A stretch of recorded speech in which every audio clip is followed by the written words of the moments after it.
الحمد لله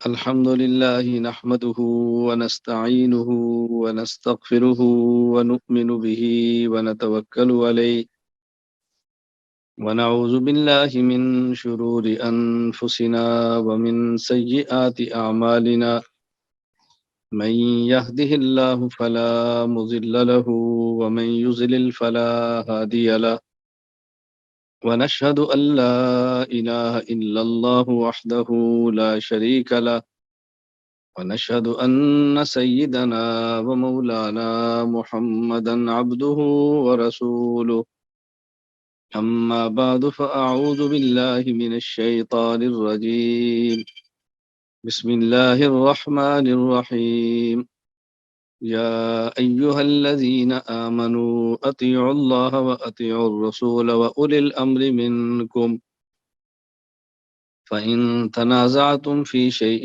فردوه إلى الله والرسول إن كنتم تؤمنون بالله واليوم الآخر ذلك خير أحسن تأويلا وقال النبي صلى الله عليه وسلم فقيه واحد أشد على الشيطان من ألف عابد يا رب صل وسلم دائما أبدا على حبيبك خير الخلق كلهم والحبيب الذي ترجى شفاعته لكل هول من الأهوال مقتحم اللهم صل على محمد وعلى آل محمد كما صليت على إبراهيم وعلى آل إبراهيم إنك حميد مجيد اللهم بارك على محمد وعلى آل محمد كما باركت على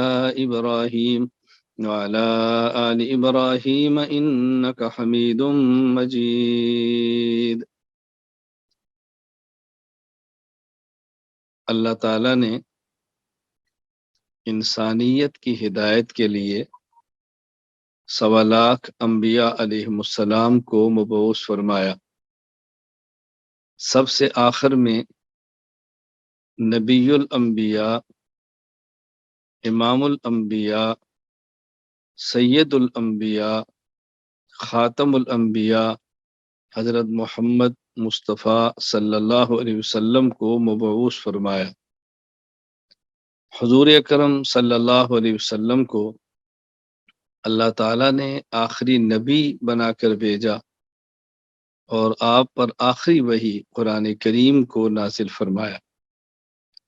قرآن کریم میں اللہ تعالیٰ نے ایمان والوں کو جو خطاب فرمایا، ایمان والوں کو جو حکم فرمایا، اس کو سننا، سمجھنا اور عمل کرنا، اپنی زندگی میں لانا بہت ضروری ہے۔ میں نے اس وقت قرآن کریم کی ایک آیت کریمہ تلاوت کی ہے۔ اس آیت کا کچھ مفہوم میں آپ کی خدمت میں عرض کرتا ہوں اور اس کو سمجھیں اچھی طرح توجہ کے ساتھ۔ یا ایھا الذین آمنوا، اے ایمان والو، اطیعوا اللہ و اطیعوا الرسول و اولی الامر منکم، تم بات مانو اللہ کی، بات مانو خدا کی، بات مانو مصطفیٰ کی، اور بات مانو فقہا کی۔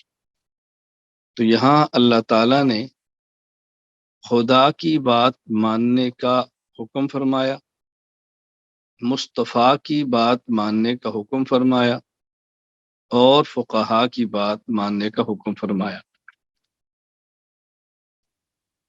خدا کی بات کا نام قرآن ہے، مصطفیٰ کی بات کا نام حدیث ہے، اور فقہا کی بات کا نام فقہ ہے۔ تو گویا اللہ تعالیٰ نے ایک ہی آیت میں خدا، مصطفیٰ اور فقہا کا ذکر فرمایا، ایک ہی آیت میں قرآن، حدیث اور فقہ کا ذکر فرمایا۔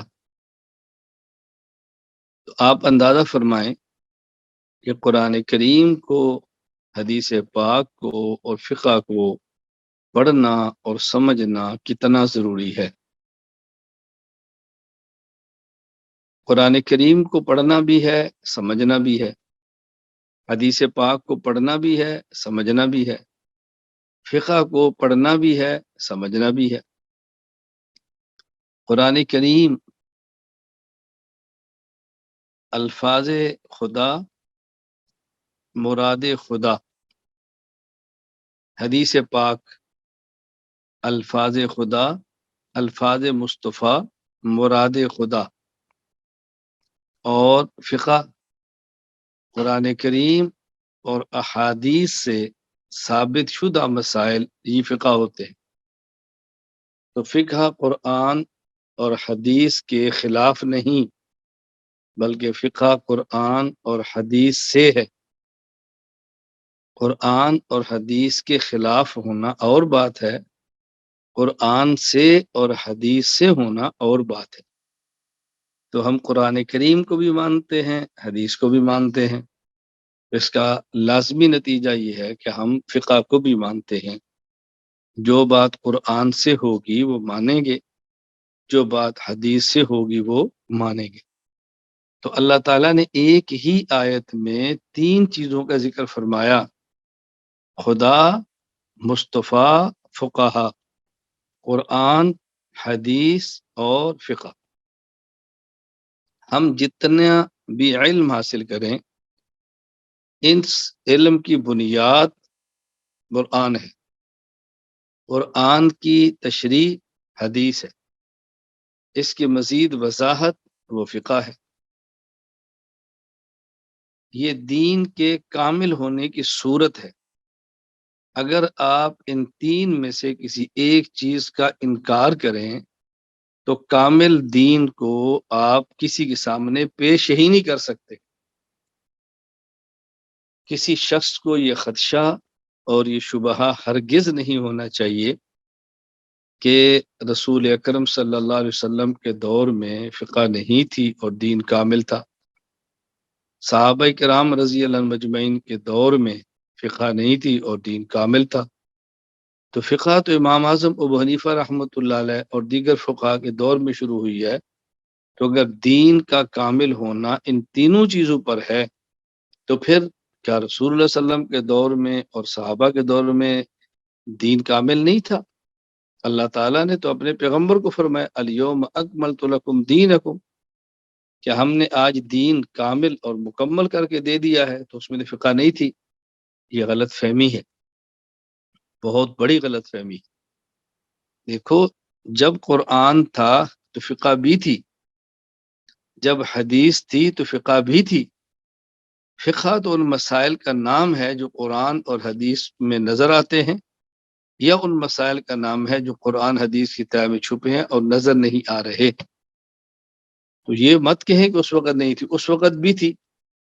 ہاں، جس طرح قرآن کریم رسول اکرم صلی اللہ علیہ وسلم کے دور میں مختلف جگہوں پہ الگ الگ لکھا ہوا تھا، اور بعد میں اس کو ایک ہی جگہ پر اکٹھا جمع کر دیا گیا، لکھ دیا گیا۔ حدیث پاک رسول اللہ صلی اللہ علیہ وسلم کے دور میں تھی، لکھا ہوا نہیں تھا۔ کچھ احادیث کو صحابہ کرام کے دور میں لکھنا شروع کیا اور کچھ کو بعد میں لکھا گیا۔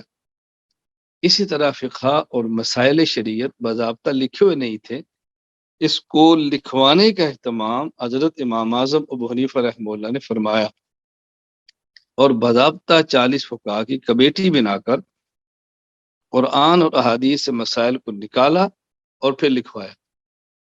تو مسائل تو تھے تب نکالے، اگر ایک مسئلہ قرآن کے اندر ہوتا ہی نہ تو امام صاحب نکالتے کیسے؟ اگر ایک مسئلہ حدیث کے اندر ہوگا ہی نہیں تو نکالیں گے کیسے؟ یہ ایسے ہی ہے کہ جیسے جب سے زمین موجود ہے تب سے زمین کی تہ میں پانی بھی موجود ہے، لیکن جب کسی جگہ مسجد بناتے ہیں، آبادی بناتے ہیں، گھر بناتے ہیں، اس وقت کنواں کھودتے ہیں، نلکا لگاتے ہیں، موٹر لگاتے ہیں، تو زمین کی تہ سے پانی نکالتے ہیں۔ تو پانی موجود پہلے سے ہوتا ہے، نکالا اب جاتا ہے۔ اسی طرح فقہ موجود پہلے سے ہے، نکالی امام ابو حنیفہ رحمۃ اللہ علیہ کے دور میں گئی ہے۔ تو یہ خدشہ کبھی نہ ہو کہ فقہ کو بعد کی پیداوار ہے اور بعد کی چیز ہے اور پہلے کی نہیں ہے۔ اللہ تعالیٰ نے یہ حکم ایمان والوں کو دیا، یا ایہا الذین آمنوا اطیعوا اللہ و اطیعوا الرسول و اولی الامر منکم، خدا کی بات مانو، مصطفیٰ کی بات مانو، اور فقہا کی بات مانو۔ اور ترتیب دیکھو اللہ تعالیٰ نے کیسی پیاری ارشاد فرمائی۔ سب سے پہلے فرمایا کہ خدا کی بات مانو۔ قرآن کریم کا مزاج بہت پیارا ہے، قرآن کریم کا اسلوب بہت پیارا ہے، قرآن کریم کا منہج بہت پیارا ہے۔ قرآن ایک بات فرماتا ہے اور اس بات پر پھر دلائل دیتا ہے، لیکن ہر بندہ اس کو سمجھ نہیں پاتا۔ جو سمجھتا ہے لطف اسی کو آتا ہے کہ قرآن دلیل کیسے دیتا ہے، قرآن شبہات کا ازالہ کیسے کرتا ہے، قرآن شبہ کا جواب کیسے دیتا ہے۔ اللہ تعالیٰ نے فرمایا اطیعوا اللہ، اللہ کی بات مانو۔ بندے کے ذہن میں شبہ آ گیا، یا اللہ، کسی کی بات ماننے کے لیے ضروری ہے کہ آدمی اس کو دیکھے یا اس کی بات سنے؟ کسی کی ذات کو دیکھے یا کسی کی بات کو سنے تب مانے گا۔ اگر کسی کو دیکھ بھی نہیں سکتا، محسوس بھی نہیں کر سکتا، سن بھی نہیں سکتا، تو بات مانے گا کیسے؟ میں بیان کر رہا ہوں، دوران بیان میں جو پانی چاہیے، میں کہہ دوں پانی دو، آپ پانی دے دیں گے، یا میں اشارے سے مانگتا ہوں پانی دیں گے۔ کوئی شخص کان سے بہرا ہو، آنکھ سے نابینا ہو، وہ نہ میری ذات اشارے کو دیکھے نہ میری بات کو سنے، تو وہ پانی کیسے دے گا؟ تو ضروری ہے نا یہ ذات کو دیکھے یا میری بات کو سنے تب دے گا نا۔ ہاں، بہروں کے لیے آج کل رواج ہے کہ وہ بات کو لکھتے اس طرح ہاتھ لگاتے ہیں، تو محسوس کرے گا تو بات سمجھے گا۔ اللہ کی ذات تو ایسا جسم نہیں رکھی تھی کو ہاتھ لگا کے پڑھ سکے بندہ۔ تو کسی کی بات کو ماننے کے لیے ضروری ہے اس کی ذات کو دیکھیں یا بات کو سنیں۔ اللہ کی ذات کو دیکھ بھی نہیں سکتے، اللہ کی بات کو سن بھی نہیں سکتے، تو عمل کیسے کریں گے؟ اللہ فرماتا ہے وَأَطِيعُوا الرَّسُولَ، میرے پیغمبر کی بات مان۔ کیوں؟ پیغمبر پاک صلی اللہ علیہ وسلم نے اللہ کی ذات کو دیکھا بھی ہے، اللہ کی بات کو سنا بھی ہے۔ تم اللہ کی ذات کو نہیں دیکھ سکتے، لیکن جس نے دیکھا ہے اس کو دیکھو، جس نے سنا ہے اس کو سنو، تو دیکھو شبہ دور ہو گیا، شبہ ختم ہو گیا۔ ہمارا اہل سنت والجماعت احناف دیوبند کا عقیدہ ہے کہ رسول اکرم صلی اللہ علیہ وسلم نے اللہ کی ذات کو دیکھا بھی ہے، اللہ کی بات کو سنا بھی ہے۔ اللہ کی ذات کو دیکھنے پر دلائل انشاءاللہ آپ پڑھ رہے ہیں، عقائد آپ پڑھیں گے، اس میں دلائل آئیں گے، آپ سنیں گے انشاءاللہ العزیز۔ رسول اکرم صلی اللہ علیہ وسلم نے اللہ کی ذات کو دیکھا بھی ہے، اللہ کی بات کو سنا بھی ہے۔ اب انسان کے ذہن میں پھر ایک اور سوال آ جاتا ہے، رسول اکرم صلی اللہ علیہ وسلم تو عربی ہیں اور ہم تو اجمی ہیں، ہمیں تو اجمی لوگ ہونے کی وجہ سے عربی آتی ہی نہیں، تو ہم پھر ان کی بات کیسے مانیں؟ فرمایا وَأُولِي الْأَمْرِ مِنْكُمْ، بات فقہا کی مان۔ دیکھو فقیہ نبی کی بات پڑھے گا اور تمہیں پڑھا دے گا، نبی کی بات سمجھے گا تو تمہیں سمجھا دے گا۔ اللہ نے یہ مسئلہ بھی حل فرما دی۔ تو اب جو شخص فقہا کی بات نہیں مانے گا وہ رسول تک کیسے پہنچے گا؟ جو رسول کی بات نہیں مانے گا وہ خود خدا تک کیسے پہنچے گا؟ تو اللہ تعالیٰ نے فرمایا یا ایھا الذین آمنوا اطیعوا اللہ و اطیعوا الرسول و اولی الامر منکم، اے ایمان والو اللہ کی بات مانو، اللہ کے رسول کی مانو اور فقہا کی مانو۔ بعض لوگوں کو یا ایک کبھی نہ شبہ آ جاتا ہے، شبہ کیا کہنا ہے، ایک غلط فہمی ہو جاتی ہے کہ جی وہ تو نہیں مانتے، منکرین حدیث جی وہ تو نہیں مانتے، منکرین فقہ وہ تو نہیں مانتے۔ ہم کہتے ہیں اللہ فرما رہے مانو، تو ہمارے پاس لوگ سادگی کی بنیاد پہ کہتے ہیں جی وہ تو نہیں مانتے، ہم نے کہا حکم ان کو ہے جو ایمان والے، یا ایھا الذین آمنوا، یہ حکم ایمان والوں کو ہے۔ حدیث کا انکار کر کے بندہ مومن رہتا ہی نہیں، تو اس کو تو خطاب ہی نہیں ہے۔ فقہ کا انکار کر کے تو بندہ مومن رہتا ہی نہیں، بات اچھی طرح سمجھنا، تو اس کو تو خطاب ہی نہیں۔ ایک ہے حدیث بمعنی قول رسول کا انکار، اس کا انکار کر کے بندہ کیسے مسلمان ہو سکتا ہے؟ ایک ہے فقہ مسائل شریعت کا انکار، اس کا انکار کر کے بندہ کیسے مسلمان ہو سکتا ہے؟ ہاں کوئی شخص کہتا ہے فقہ حنفی نہیں تو فقہ مالکی مانتا ہوں، فقہ مالکی نہیں تو فقہ حنبلی میں، وہ بات الگ ہے۔ لیکن ایک ہے فقہ بمعنی مسائل شریعت کا انکار کرنا، تو بندہ کیسے مسلمان رہ سکتا ہے؟ اس لیے ہم قرآن بھی مانتے ہیں، حدیث بھی مانتے ہیں، فقہ بھی مانتے ہیں۔ جب مانتے ہیں تو پھر ہمیں پڑھنا بھی چاہیے، سمجھنا بھی چاہیے، عمل بھی کرنا چاہیے۔ تو یہ علوم وہ ہیں جن کو کہتے ہیں علوم عالیہ، علم عالی، علوم بلند مرتبہ۔ قرآن، حدیث اور فقہ یہ علوم عالیہ ہیں۔ ان میں پہلا نمبر قرآن کا ہے، دوسرا حدیث کا ہے، اور تیسرا فقہ کا ہے۔ اس ترتیب سے ہم نے آگے چلنا۔ اب ظاہر ہے کہ ہمیں توجہ دینی پڑے گی قرآن کریم پر، توجہ دینی پڑے گی حدیث پاک پر، توجہ دینی پڑے گی فقہ پر۔ سب سے زیادہ توجہ قرآن پر دینی، پھر حدیث پاک پر دینی، پھر فقہ پر توجہ دینی ہے اور اس کو پڑھنا ہے۔ یہ علوم عالیہ۔ پھر قرآن کریم کو اور حدیث پاک کو اور فقہ کو سمجھنے کے لیے کچھ علوم ہیں، اگر وہ علوم نہ پڑھیں، اور اسی طرح کچھ ان علوم کے اصول ہیں، اگر وہ نہ پڑھیں تو پھر ہم عمل نہیں کر سکتے، نہ سمجھ نہیں سکتے۔ اب قرآن کو پڑھنا ہے تو قرآن کے وضاحت کا نام تفسیر ہے، اب ہمیں اصول تفسیر چاہیے۔ حدیث کو سمجھنا ہے تو اس کے لیے اصول ہیں، اصول حدیث چاہیے۔ فقہ کو سمجھنا ہے تو کچھ اصول ہیں، اصول فقہ چاہیے۔ تو معلوم ہم نے اصول تفسیر بھی پڑھنے ہیں، اصول حدیث بھی پڑھنے ہیں، اصول فقہ بھی پڑھنے ہیں۔ اور پھر قرآن کریم کے الفاظ کو سمجھنا ہے، تو ظاہر عربی میں ہے، اس کے لیے قرآنی قاعدہ تیار کیا گیا ہے۔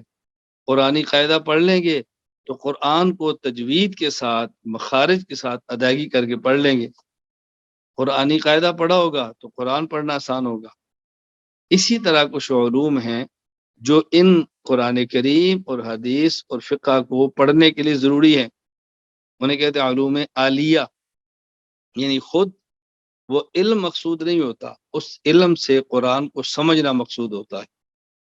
خود وہ علم مقصود نہیں ہوتا، بلکہ اس علم سے حدیث کو سمجھنا مقصود ہے۔ خود وہ علم مقصود نہیں، اس علم سے فقہ کو سمجھنا مقصود ہے۔ اسے کہتے ہیں علوم عالیہ، یعنی وہ اعلیٰ ہیں، وہ ذریعہ ہیں، وہ وسیلہ ہیں قرآن، حدیث اور فقہ کو سمجھنے کا۔ وہ علوم کون سے ہیں؟ وہ صرف ہے، وہ نحو ہے، وہ منطق ہے۔ تو آپ نے صرف بھی پڑھنی ہے، ہم نے نحو بھی پڑھنی ہے، ہم نے کچھ منطق بھی پڑھنی ہے، تاکہ ہم قرآن کو، حدیث کو، فقہ کو سمجھیں، ہمارا دماغ تیز ہو، ہمیں قواعد معلوم ہوں، ہمیں کلیات معلوم ہوں، ہمیں ضوابط معلوم ہوں، ہمیں اصول کو پتہ چلے کہ ہم نے پڑھنا کیسے ہے۔ تو یہ علوم بھی ضروری ہیں۔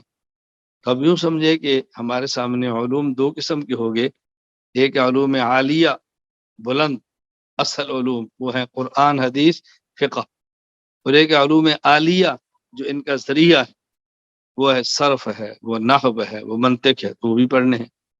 تو یہ تو میں نے آپ کے سامنے وضاحت کی کہ آپ نے 2 سالہ میں یا 4 سالہ میں کیا پڑھنا ہے۔ کوئی بندہ آپ سے پوچھے کہ آپ 2 سالہ میں کیا پڑھتے ہیں، آپ 4 سالہ میں کیا پڑھتے ہیں، تو آپ بتا تو سکے کہ ہم پڑھتے کیا ہیں۔ تو آپ نے کہنا ہم قرآن، حدیث اور فقہ پڑھتے ہیں، اور قرآن، حدیث، فقہ کو سمجھنے کے لیے ہم صرف، نحو اور منطق پڑھتے ہیں۔ اب بتاؤ کتنی بات آسان ہوگی۔ جب تک ہم اپنی بات سمجھیں گے نہیں، دوسرے کو سمجھائیں گے کیسے؟ جب تک خود فہم نہیں ہوگا تو تفہیم کیسی ہوگی؟ جب کسی چیز کی شرح نہیں ہوگی تو تشریح کیسی ہوگی؟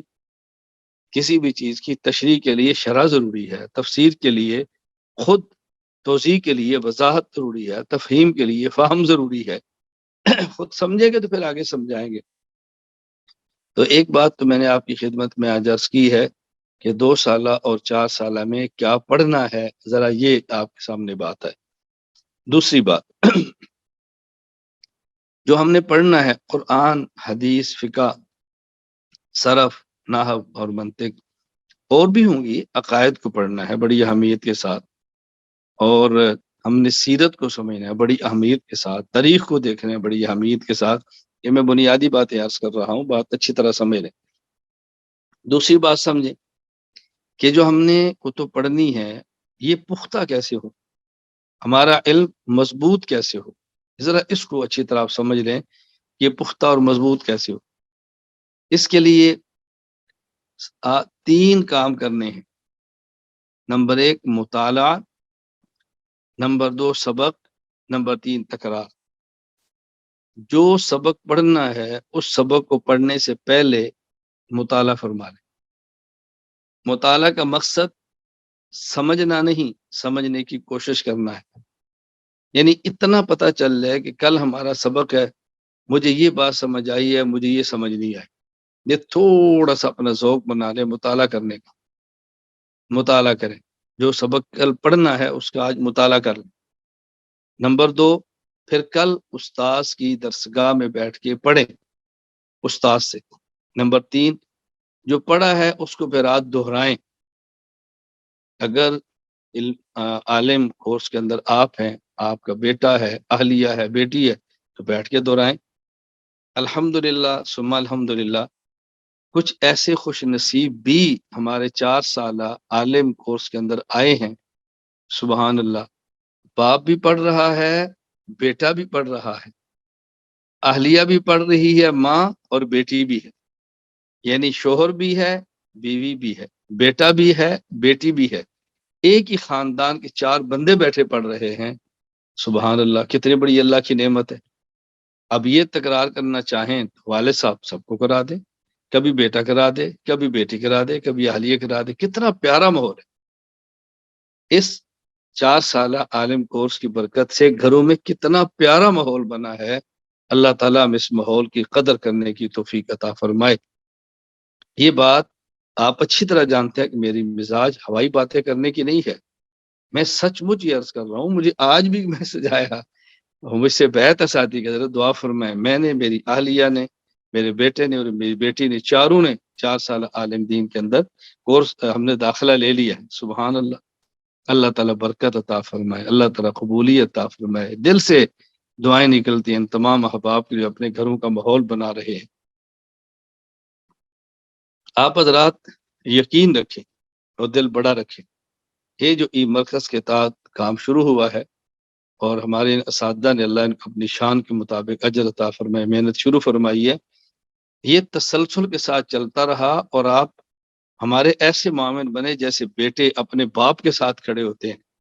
آپ نے دل و جان سے اگر مجھے اپنا والد روحانی سمجھ کے قبول فرما لیا اور میرے ساتھ چل پڑے تو آپ انشاءاللہ اور اس زندگی میں دیکھیں گے کہ ہم عالمی سطح پہ ایک کایا پلٹ کے رکھ دیں گے انشاءاللہ، گھروں کا ماحول بدل کے رکھ دیں گے، ذہن تبدیل ہو جائیں گے اور صحیح رخ پہ امت آئے گی انشاءاللہ ثم انشاءاللہ۔ بس یہ ہے کہ آپ چلیں اس طرح جس طرح اولاد اپنے والد کے ساتھ چلتی ہے۔ ہمارے دکھ کو سمجھیں، ہمارے درد کو سمجھیں، ہماری کڑن کو سمجھیں، ہماری ضرورتوں کو سمجھیں، آپ کو لطف آئے گا۔ آپ یقین فرمائیں آج بھی میں آپ کی خدمت میں سبق کے لیے بیٹھا ہوں تو میں صرف ایک یوں سمجھیں کہ احساس دلانے کے لیے ایسی بات عرض کر دیتا ہوں، اللہ جانتا ہے اور کوئی مقصد نہیں ہوتا۔ رات بھی کتنے بجے میں سویا ہوں وہ مجھے اندازہ ہے، صبح 2:20 پہ اٹھا ہوں، پھر اس کے بعد تہجد ہے، فجر کی نماز ہے، پھر احباب آئے، ذکر کی مجلس ہے، پھر ایک ملاقات کے اندر تھے، اور پھر میں تقریباً کوئی 7 ساڑھے 7 کے لگ بھگ سویا ہوں۔ 9:30 بجے پھر سبق تھا تو ظاہر ہے جلدی اٹھنا تھا تاکہ اس سبق کو کیا جائے، وہ پھر سبق چلتا رہا، تھوڑی دیر بعد پھر سویا، پھر بعد میں اٹھا، ظہر کی نماز تھی، پھر 1 بجے سبق تھا، پھر اس سے فارغ ہوا، پھر ایک ملاقات تھی، پھر اس سے فارغ ہوا، پھر ایک ساتھی لینے کے لیے آئے، عصر کی نماز پڑھی، میں ان کے یہاں گیا، تو پھر میں تھوڑی دیر کے لیے سو گیا، کوئی گھنٹے کے قریب، پونا گھنٹہ، پھر اٹھا، پھر اس کے بعد ابھی تازہ دم ہو کر آپ کی خدمت میں بیٹھا ہوں۔ ابھی آپ سن رہے ہیں درمیان میں عشاء کی اذان ہو گئی ہے، اور اس کے بعد پھر یعنی اس وقت تقریباً میرے پاس جو ہے نا وہ جو وقت ہے، تو یوں سمجھے کوئی 28 منٹ کے بعد پھر میرا یہاں پر بیان شروع ہو جانا ہے، پھر ذکر کی مجلس ہوگی، پھر لوگ کب تک سوال جواب کریں گے، اور کب میں پھر رات کو آرام کروں گا، پھر صبح اٹھ جانا ہے، پھر صبح میری 2 گھنٹے کی فلائٹ ہے، پھر میں نے آگے جانا ہے، آگے وقت دیا ہوا ہے بھئی 9 سے لے کر زور آپ کے ہیں، زور سے لے کر اثر آپ ہیں، اس کے بعد پھر فلاں ساتھی کے پاس ہے، پھر ساتھی ہوں گے، تو یعنی ایسے شہر در شہر اور ملک در ملک جتنی اللہ نے توفیق عطا فرمائی میں دوڑ رہا ہوں، لگا ہوا ہوں۔ تو میری خواہش ہے کہ آپ تمام آپ اسی طرح میرے ساتھ کھڑے ہو جائیں، اور بالکل اپنا روحانی باپ سمجھ کر کھڑے ہوں، میں آپ کو روحانی اولاد سمجھ کر ہوں، شفقت اور محبت کا ہمارا آپس میں تعلق بنے۔ ہم نے انٹرنیشنل سطح پہ، بین الاقوامی سطح پہ عقائد، اعمال، اخلاق، ان چیزوں کو صحیح شکل، اصلی شکل میں پیش کرنا ہے، دلائل کے ساتھ پیش کرنا ہے، اخلاص کے ساتھ پیش کرنا ہے، اعتدال کے ساتھ پیش کرنا ہے، اپنے اکابر کے منہج پر اس کام کو لے کر چلنا ہے، اپنے وجود کو نہیں منوانا، اپنے اکابر کی باتیں پیش کرنی ہے۔ اللہ میں بات سمجھنے کی توفیق عطا فرمائے۔ میں خیر سمجھا یہ رہا تھا کہ یہ جو آپ پڑھیں گے یہ پختہ کیسے ہو۔ نمبر 1، سبق شروع کرنے سے پہلے مطالعہ فرمائیں، پھر استاد سے سبق پڑھیں، اور اس کے بعد پھر تکرار کریں، انشاءاللہ ثم انشاءاللہ آپ دیکھیں کہ آپ کے اسباق پختہ کیسے ہوتے ہیں۔ اگر کسی ساتھی کے اندر کچھ کمزوری ہو، سبق سمجھ نہ آئے، دل چھوٹا نہ کریں، دل چھوٹا نہیں کرنا، لگے رہنا ہے، ہمت نہیں ہارنی، بس ہمت نہ ہارے، ادب کے ساتھ، اہمیت کے ساتھ، دل میں عظمت کے ساتھ محنت کو جاری رکھیں۔ حافظے کا زیادہ اور کم ہونا ہمارے اختیار میں نہیں ہے۔ میرے علم میں کتنے ایسے اکابر ہیں کہ زمانہ طالب علمی میں ذہن بہت کمزور تھا، لیکن بعد میں وہ شیخ بنے۔ دارالعلوم دیوبند میں شیخ الادب تھے مولانا اعزاز علی رحمہ اللہ، زمانہ طالب علمی میں کمزور تھے، لیکن آج وہ شیخ الادب کے نام سے معروف ہے، عربیت کی ان کی کتب باقاعدہ پڑھائی جا رہی ہے۔ اللہ تعالیٰ نے کیسے نوازا ہے۔ اور ایسے ایسے لوگ بھی ہیں، مولانا عبدالعزیز فرہاروی رحمہ اللہ تعالی علم میں کمزور تھے اور محنت فرماتے رہے۔ ایک گاؤں میں پڑھتے تھے استاذ کے پاس، استاد بیمار ہو گئے تو استاد نے فرمایا بیٹا میں تو پڑھا نہیں سکتا، آپ حضرات چلے جاؤ۔ طلبہ چلے گئے، مولانا عبدالعزیز فرہاروی رحمہ اللہ نہیں گئے۔ استاد جی نے کہا بیٹا آپ کیوں نہیں جاتے؟ تو انہوں نے عرض کیا استاد جی میں کیسے جا سکتا ہوں، جب ہمیں ضرورت تھی تو آپ نے خدمت فرمائی، اب آپ کو ضرورت ہے تو میں کیسے جاؤں گا، اب میں خدمت کروں گا۔ اللہ اکبر۔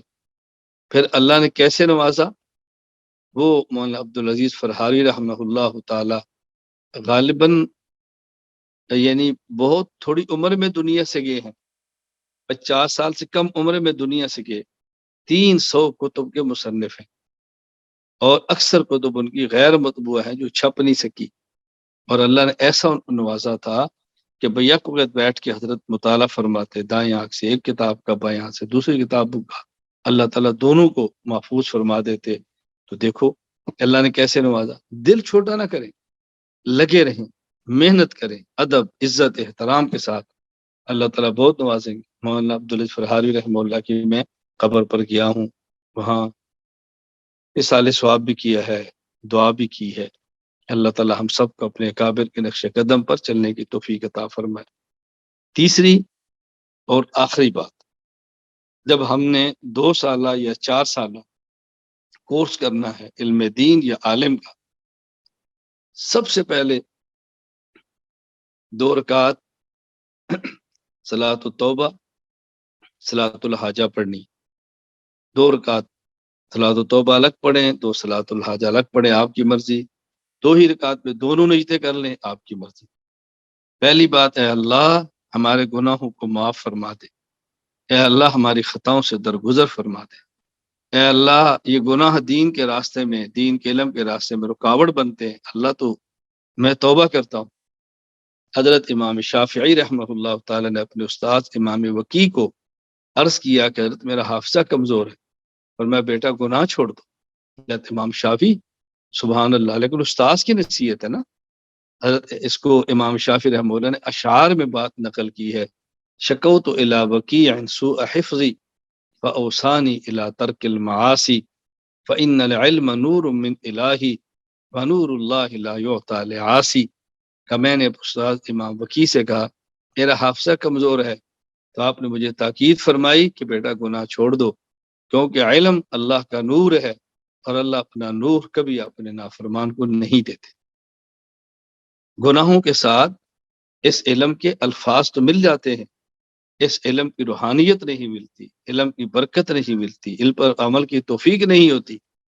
نمبر ایک، گناہوں سے توبہ کریں اور اللہ سے مانگیں یا اللہ میں نالائق بھی ہوں، میں بد عمل بھی ہوں، حافظہ بھی کمزور ہے، اے اللہ بعض شادی شدہ ہیں، اللہ میری اہلیہ بھی ہے، میرے بچے بھی ہیں، تجارت بھی کرتا ہوں، مزدوری بھی کرتا ہوں، لیکن تیرے نبی کا علم سیکھنا چاہتا ہوں. اے اللہ تیرے دین کا علم سیکھنا چاہتا ہوں، اے اللہ میرے لیے آسان فرما دے، اے اللہ آسان فرما دے. اللہ سے رو رو کے مانگیں، اللہ تعالیٰ انشاءاللہ دروازہ کھول دے گا. نمبر ایک، 2 رکعت پڑھیں، گناہوں سے توبہ اور حاجت.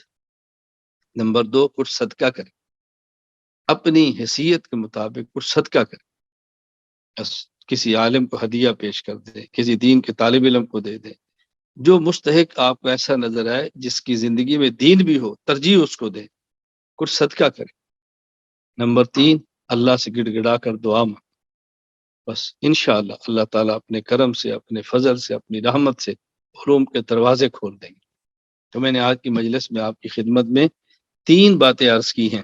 نمبر ایک، ہم نے 2 سالہ یا 4 سالہ میں کیا پڑھنا ہے. 2 سال علم دین کورس، 4 سال عالم کورس میں کیا پڑھنا ہے. علوم عالیہ، علوم عالیہ، وہ علوم جو مقصود ہیں، قرآن، حدیث، فقہ، عقائد، سیرت، سب اس میں ہیں. اور وہ علوم جو ان کا ذریعہ ہیں، صرف، نحو اور منطق. نمبر دو، یہ ہمارا علم پختہ کیسے ہوگا. جو سبق پڑھنا ہے پہلے مطالعہ فرما لیں، پھر سبق پڑھ لیں، پھر اس کا تکرار کریں. نمبر تین، اس کورس کو شروع کرنے سے پہلے 2 رکعت پڑھ کے گناہوں سے معافی اور حاجت اللہ سے مانگی. نمبر دو، صدقہ. نمبر تین، دعا کا اہتمام. اللہ تعالیٰ مجھے بھی، اللہ تعالیٰ آپ کو بھی علم پڑھنے کی، سمجھنے کی، عمل کرنے کی، پھر اپنے کرم سے اس کو پھیلانے کی توفیق عطا فرمائے. وآخر دعوانا ان الحمد للہ رب العالمین. الحمد للہ رب العالمین والصلاة والسلام علی رسولہ وعلی آلہ وصحابہ اجمعین. ربنا ظلمنا انفسنا وان لم تغفر لنا وترحمنا لنكونن من الخاسرین وان لم تغفر لنا وترحمنا لنكونن من الخاسرین وان لم تغفر لنا وترحمنا لنكونن من الخاسرین. ربنا لا تزغ قلوبنا بعد إذ هديتنا وهب لنا من لدنك رحمة إنك أنت الوهاب. رب اغفر وارحم أنت خير الراحمين. ربنا وآتنا ما وعدتنا على رسلك ولا تخزنا يوم القيامة ولا تخزنا يوم القيامة ولا تخزنا يوم القيامة إنك لا تخلف الميعاد. اللهم طهر قلوبنا من النفاق وأعمالنا من الرياء وألسنتنا من الكذب. اللهم طهر قلوبنا من النفاق وأعمالنا من الرياء وألسنتنا من الكذب وأعيننا من الخيانة فإنك تعلم خائنة الأعين وما تخفي الصدور فإنك تعلم خائنة الأعين وما تخفي الصدور فإنك تعلم خائنة الأعين وما تخفي الصدور. اللهم إنا نسألك العفو والعافية في الدنيا والآخرة. اللهم إنا نسألك رضاك والجنة ونعوذ بك من سخطك والنار. اللهم إنا نسألك رضاك والجنة ونعوذ بك من سخطك والنار. اللهم إنا نسألك رضاك والجنة ونعوذ بك من سخطك والنار. اللهم إنك عفو تحب العفو فاعف عنا.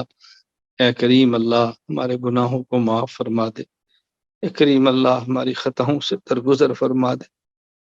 اے کریم اللہ ہمیں ہمارے گناہوں کی وجہ سے علم دین سے محروم نہ فرما۔ اے اللہ ہمارے ساتھ ہمارے اعمال والا معاملہ نہ فرما۔ اے اللہ کریم ہمارے ساتھ اپنی رحمت والا معاملہ فرما۔ اللہم لا تعاملنا بما نحن اہل، اللہم لا تعاملنا بما نحن اہل، اللہم لا تعاملنا بما نحن اہل، عاملنا بما انت اہل۔ اللہ اپنی شان کے مطابق، اللہ اپنی رحمت کے مطابق، اللہ اپنے کرم اور فضل کے مطابق ہمارے ساتھ معاملے فرما۔ اے اللہ کریم، اے اللہ کریم دنیا کی رسوائی اور ذلت سے بچا لے۔ اے اللہ کریم آخرت کی ذلت اور رسوائی سے بچا لے۔ اے اللہ کریم یہ اساتذہ، اے اللہ یہ طلباء، اے اللہ ہم آپ کا دین، آپ کے پیغمبر کا دین پڑھنے کے لیے بیٹھے ہیں۔ اے اللہ تو ہمیں قبول فرما لے، اے اللہ تو ہمیں قبول فرما لے، اے اللہ تو ہمیں قبول فرما لے، اے اللہ اپنے کرم سے قبول فرما لے۔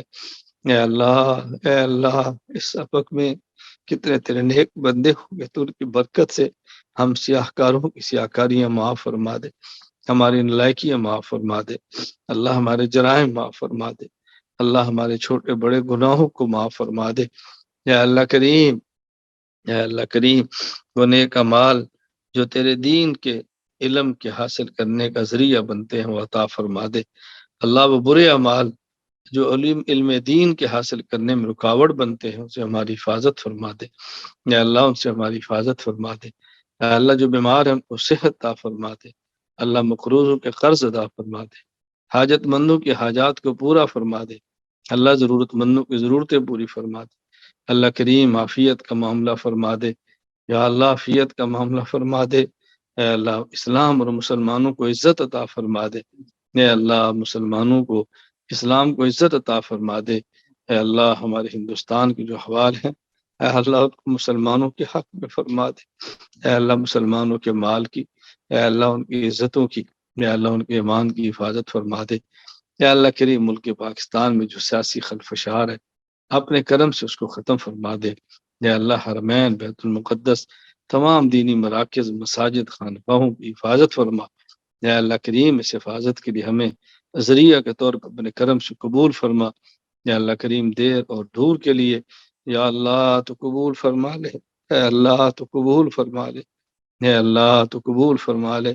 اے اللہ کریم کمیاں کوتاہیاں درگزر فرما دے، اللہ تو معاف فرما دے، یا اللہ تو معاف فرما دے، یا اللہ تو معاف فرما دے۔ اے اللہ اس علم دین کورس، اے اللہ اس عالم کورس کو اپنے کرم سے، اپنے فضل سے، یا اللہ تو اس کو پایا تکمیل تک پہنچا دے۔ یا اللہ اس کے مرتب کرنے والوں کو، پڑھنے والوں کو، پڑھانے والوں کو اپنے شان کے مطابق اجر عطا فرما دے۔ اے اللہ اس کو پورے عالم کے لیے نافع بنا دے۔ اے اللہ ہم سب کے لیے اس کو صدقہ جاریہ بنا دے، اپنے فضل و کرم سے اس کو پایا تکمیل تک پہنچا دے۔ اے اللہ شرور سے محفوظ فرما لے۔ اے اللہ ہمارے شر سے امت کو بچا لے، امت کے شر سے ہمیں بچا لے۔ اے اللہ کریم اسلام والی زندگی اور ایمان والی موت عطا فرما دے۔ اے اللہ قبر کے عذاب سے حفاظت فرما دے۔ اے اللہ روز معاشر، اے اللہ رسوائی سے بچا لے۔ اپنے حبیب صلی اللہ علیہ وسلم کا، اے اللہ کریم پیارے حبیب کی شفاعت عطا فرما دے۔ اے اللہ عرش کا سایہ نصیب فرما دے، عمل نامہ دائیں ہاتھ میں عطا فرما دے۔ یا اللہ بغیر حساب کے جنت میں داخلہ عطا فرما دے۔ اے اللہ جو حضرات اس دعا میں شریک ہیں، کوئی اپنی حاجت رکھتا ہو، کسی کی مشکل ہو، کوئی دعا کرانا چاہتا ہو، اللہ اپنے کرم سے ان کی حاجات پورا فرما، ان کی مشکلات دور فرما، اولاد کو آنکھوں کی ٹھنڈک بنا۔ اے اللہ تو اپنے فضل سے ہماری دعائیں قبول فرما لے۔ وصلی اللہ تعالی علی رسولی خیر خلقہ محمد وعلی آلہ وصحابہ اجمعین، آمین برحمتک یا ارحم الراحمین۔ السلام علیکم ورحمۃ اللہ وبرکاتہ۔